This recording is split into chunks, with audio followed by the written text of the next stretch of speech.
2021, losing it and not alone.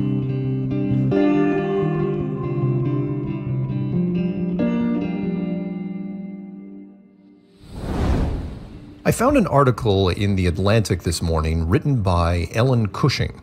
It's called Late Stage Pandemic is Messing with Your Brain, and I think it encapsulates the mental state of many. And so I'd like to read most of it here and then summarize.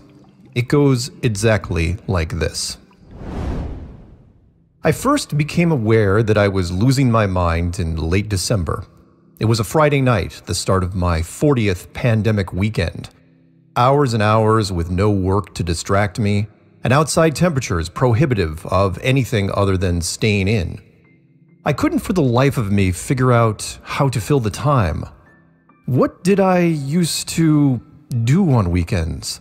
I asked my boyfriend, like a soap opera amnesiac. He couldn't really remember either.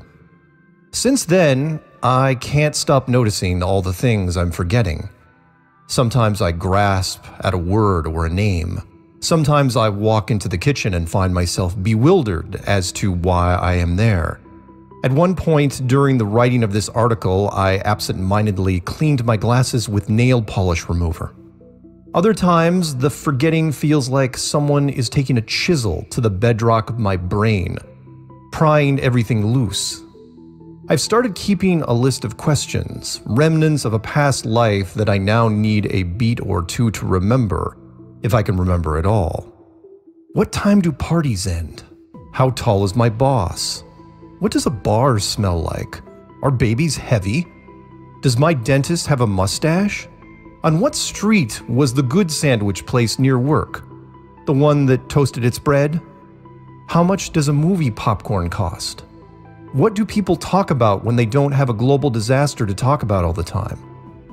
You have to wear high heels the whole night? It's more baffling than distressing most of the time. Everywhere I turn, the fog of forgetting has crept in.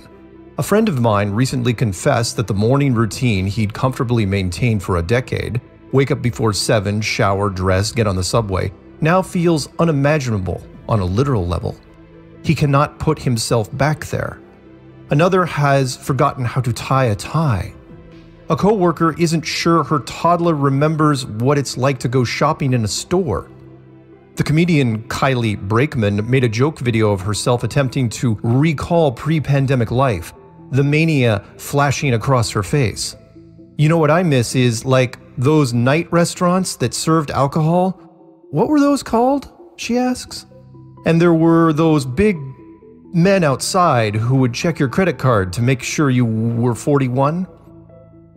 Jen George, a community college teacher from Cape Elizabeth, Maine, told me she is losing her train of thought in the middle of a sentence more and more often. Meanwhile, her third grader, who is attending in-person school, keeps leaving his books, papers, and lunch at home. Ini Ekulu, a 19-year-old student from Ireland, says she has found herself forgetting how to do things she used to do on a regular basis, swiping her bus pass, paying for groceries. Recently, she came across a photo of a close friend she hadn't seen since lockdown and found that she couldn't recognize her. It wasn't like I had forgotten her existence, she told me, but if I had bypassed her on the street, I wouldn't have said hi. Rachel Cowart, a research psychologist in Ottawa, used to have a standing Friday night dinner with her neighbors and went completely blank when one of them recently mentioned it. It was really shocking, Cowart told me. This was something I really loved and had done for a long time, and I had totally forgotten. This is the fog of late pandemic, and it's brutal. In the spring, we joked about the before times, but they were still within reach, easily accessible in our shorter-term memories. In the summer and fall, with restrictions loosening and temperatures rising, we were able to replicate some of what life used to be like, at least in an adulterated form. Outdoor drinks, a day at the beach. But now, in the cold, dark, featureless middle of our pandemic winter, we can neither remember what life was like before nor imagine what it'll be like after. To some degree, this is a natural adaptation. The sunniest optimist would point out that all this forgetting is evidence of the resilience of our species. Humans forget a great deal of what happens to us, and we tend to do it pretty quickly, after the first 24 hours or so. Our brains are very good at learning different things and forgetting the things that are not a priority, Tina Franklin, a neuroscientist at Georgia Tech, told me. As the pandemic has taught us new habits and made old ones obsolete, our brains have essentially put actions like taking the bus and going to restaurants in deep storage, and placed social distancing and coughing into our elbows near the front of the closet. When our habits change back, presumably, so will our recall.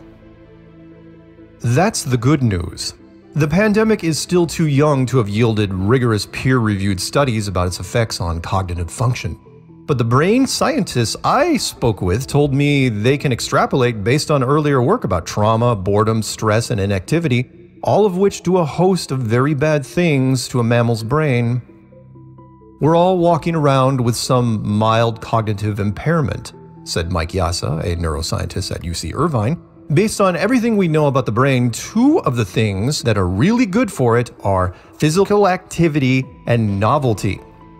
A thing that's very bad for it is chronic and perpetual stress.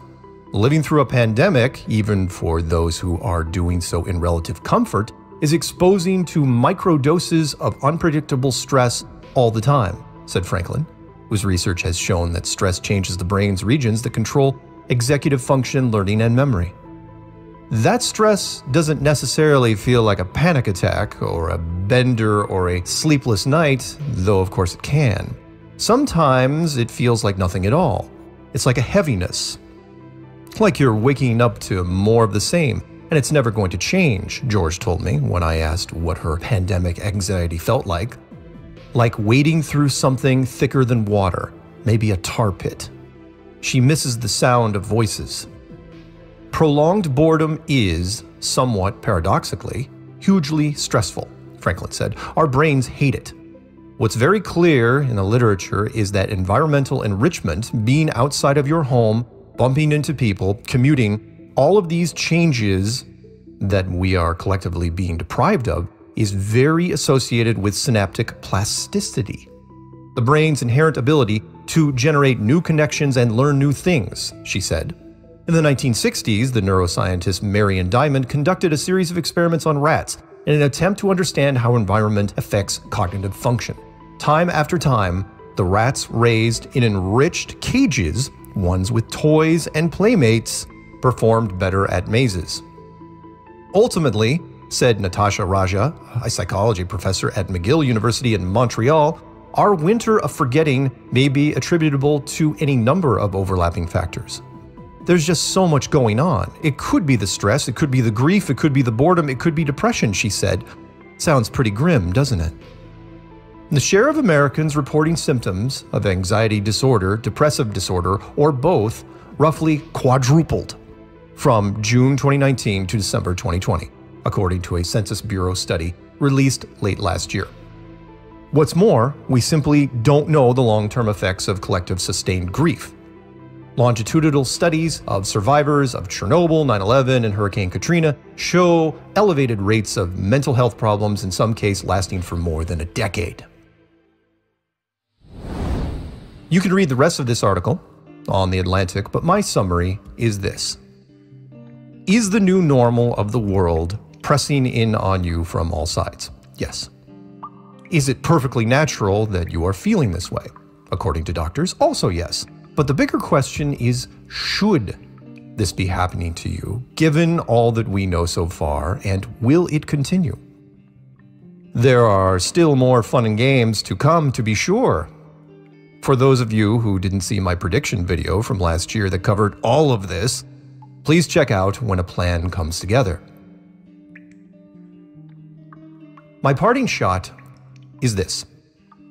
You are not an unstable or irrational person if you feel that you are starting to lose your mind. Just remember that even though you are mostly alone, we're still in this together, right?